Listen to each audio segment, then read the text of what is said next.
Hello everyone! For this project we are going to be working on clothespin fridge magnets. These are a wonderful gift and wonderful to keep yourself. They go stick on your fridge and you're able to put notes, to-do lists, and anything you want on them.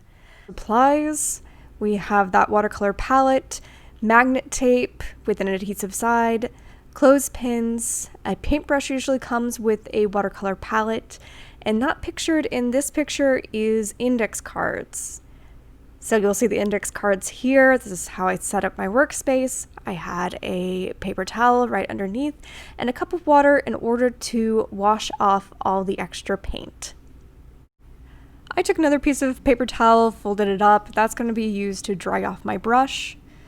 Now take your clothespin, hold it in one hand, use your dominant hand for the painting, dip it in the water, swirl it around on one of the watercolor cakes, and then pick up a lot of that color.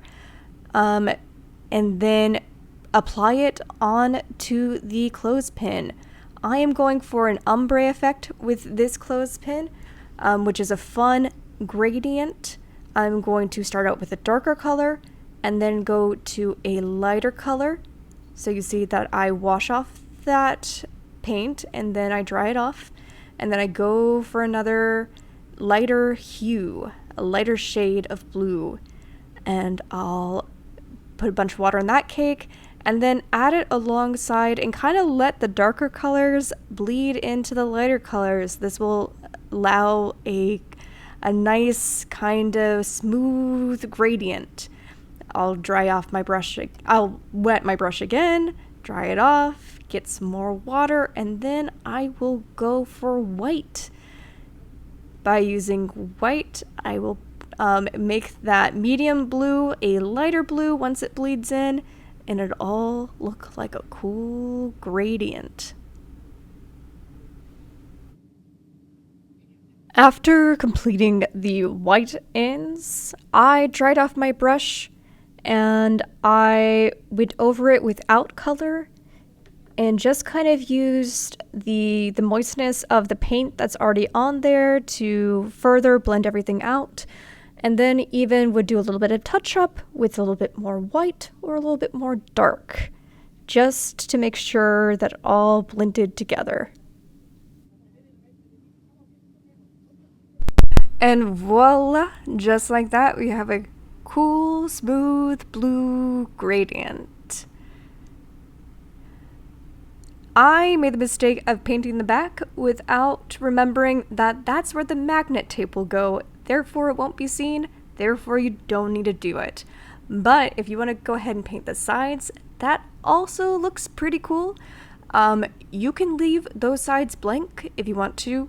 A natural wood color can look pretty neat next to a vibrant color. Expect to get a little bit messy while making this project. Once you're done, set aside to dry.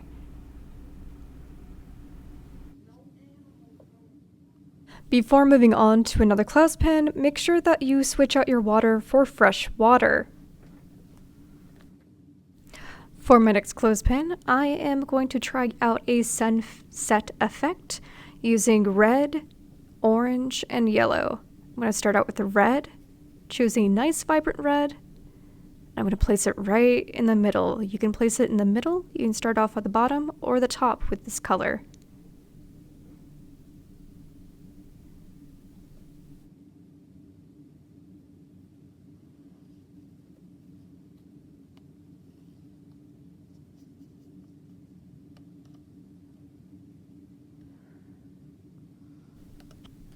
Now I'm washing off the red, re-wetting my brush, and going for an orange. This orange I'm going to add to the top, and again, I'm just going to let that red kind of blend and bleed into the next color. You can go ahead and start painting the sides if you would like.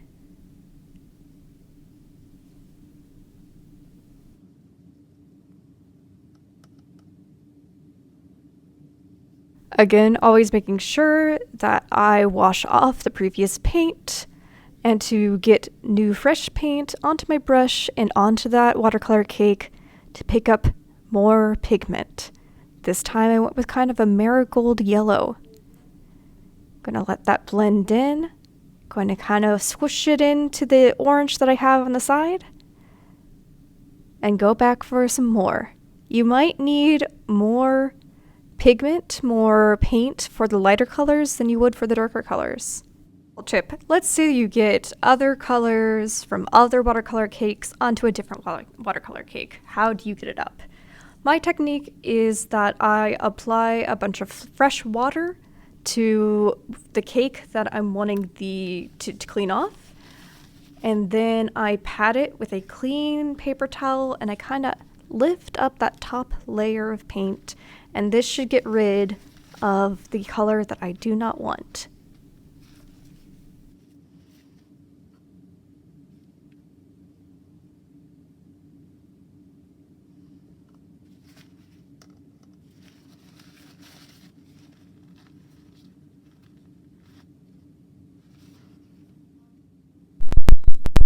And experiment. So that's what I did with this next one. I went with a light, bright lavender color. And for this one, I really loaded up my brush. I got a lot of water, I swirled it around and got a lot of paint and really loaded it up. Little droplets of bright pink purple onto the clothespin.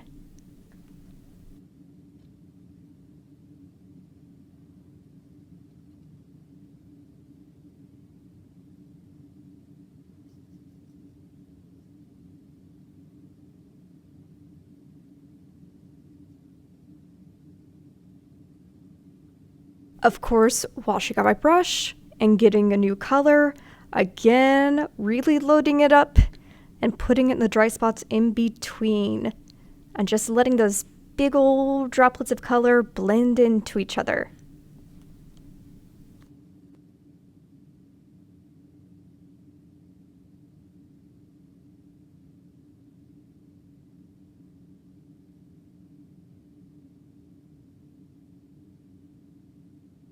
I cleaned off my brush, I loaded it up again, went back to that bright purple pink, and dropped more of that in the middle of the blue in order to get more of that cool tie-dye effect. So really have fun with this. You have to only touch very, very lightly, and then everything will dissipate in the colorful water. Now set that to dry. This last one, I had fun with a watercolor technique that is called wet on wet. So I got a new fresh clothespin, I loaded up some more water, and I placed the water straight onto the clothespin itself. This one I did in little droplets and then added a bright dark red. And just kind of splotch that onto the white. Do you see how it kind of blends and bleeds, and some parts are lighter than the others, and some parts still seem really watery? That's what we're going for. And then after that, I washed off that paint, went for a dark purple, and placed that in between. It ended up looking kind of like a camo or kind of like an animal print.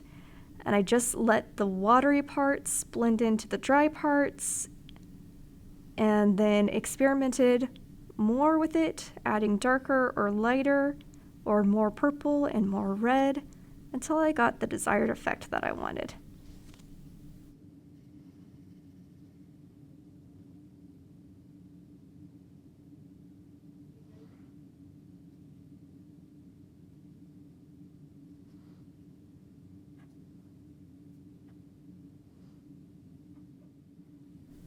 The thing I love about watercolor is how fast it dries. So tap it and make sure it's good to go. It should feel kind of chalky. By the time you're done with your 5th or your 6th clothespin, your 1st should be dry and ready to go. So pick it up, put everything else aside, and grab your magnet tape. There are some great instructions on the back of the magnet tape, and it's fairly simple to use. So take the tape, go with the side that has the paper side, put it down on the bottom of the clothespin, and use that to measure against. Take a pin, draw against that paper, and then cut across. You could cut thinner strips, but these typically don't stay on the clothespin as well. The most adhesive that you have on top of the clothespin, the better, and the better hold it'll have. So peel off the back where the sticky side is, and choose the side that you want on the back and the side that you want to be seen, and firmly press it on. Make sure that you hold it down and smooth it out. And there you go, it's that easy. If you did want a thinner strip and you had a hot glue gun at home, I would suggest that you use that hot glue gun in order to ensure that that magnet stays on. So the thinner strips will have a lighter hold onto a metal surface, while the wider strips will be a little bit harder to remove and it won't fall off as easily. Voila! Now for the final touch, which makes this so perfectly gift-givable, is the personalized index card. So you're going to take your paintbrush and write any kind of message you want using your watercolor. When you're writing and you're making your just oh so pretty calligraphy, make sure that you really control the amount of water and paint that you have on your brush. This might take some experimentation. It took me some experimentation just to get the right amount of paint onto my brush that will allow me to paint those nice, smooth brush strokes.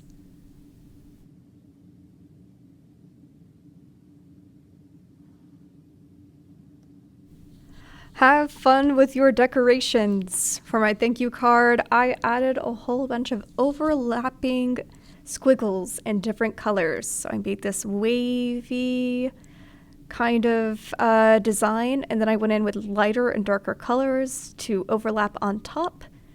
And for my Christmas card, I added a bunch of festive holiday holly.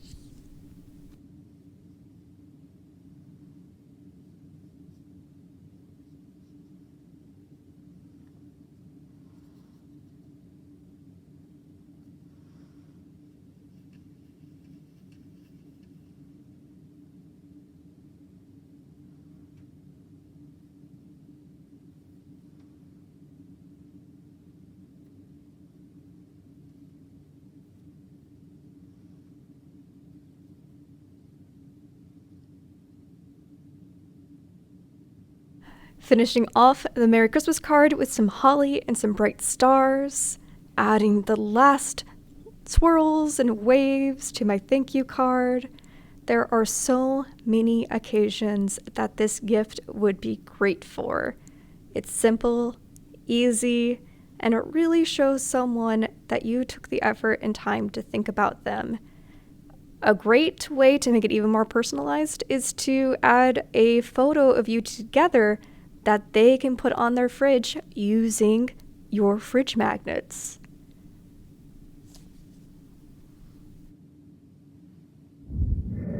Great job, everyone. Thank you so much for joining me. I hope that you're able to make some great cards and great fridge magnets that you're very proud of to use for yourself or to give out to others. Woohoo! Yeah. You did it! Looking good! Yeah.